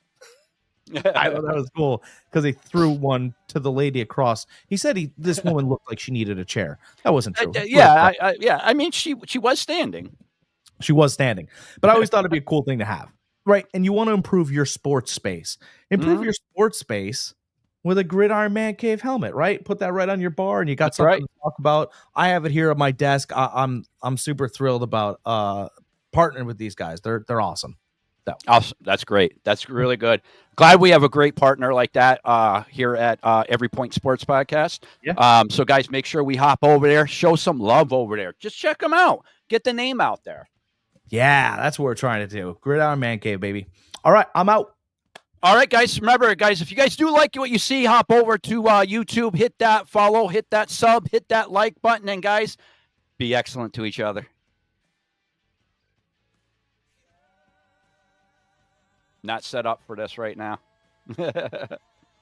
They move stuff around on us, guys. Oh my God, how could they do it?